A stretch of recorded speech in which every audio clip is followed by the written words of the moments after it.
Magandang araw sa lahat. Isa na namang panibagong paglalakbay ang ating gagawin patungo sa Baez City.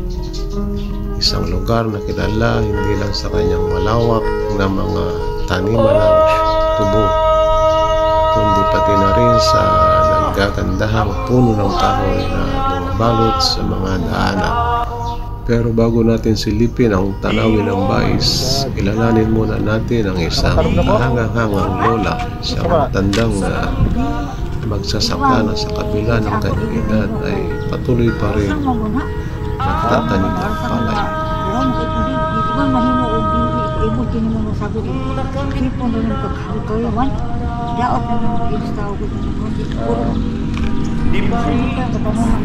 Kung mahilig kayo sa kwento ng buhay probinsya, huwag kalimutang i-like, i-share at mag-subscribe sa Exquisite Info TV.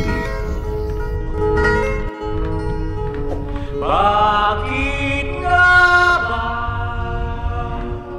ganito?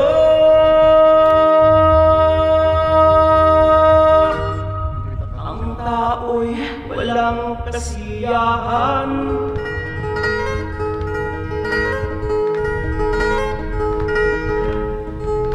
La la la la la la la la la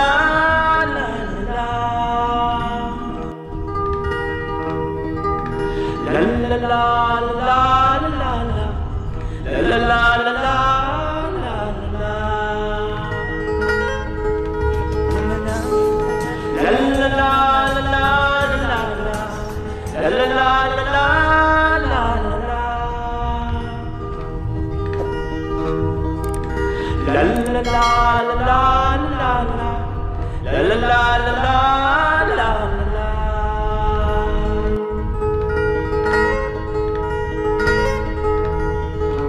Bakit nga ba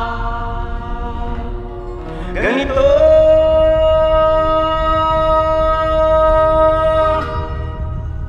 Ang tao'y walang kasiyahan.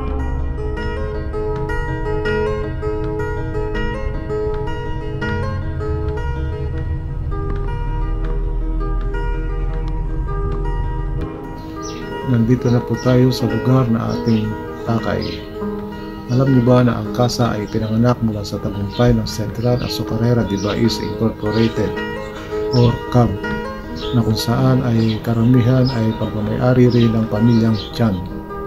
Ang CAB ay isa sa pinakamatandang azucarera sa Pilipinas na itinatag noong 1918 ng Kumpanya General de Tabacos de Pilipinas na mas kilala bilang Tabacalera. Dito pinoproseso ang paggiling ng tubo dito sa Central Azucarera de Baez. Mula sa pagdating ng mga truck na punong tubo hanggang sa paglikha ng matamis na asukal. Medyo malayo-layo lang ang ating kuha. Huwag kalimutang i-like, i-share at mag-subscribe sa Exquisite Info TV para mas marami pang content.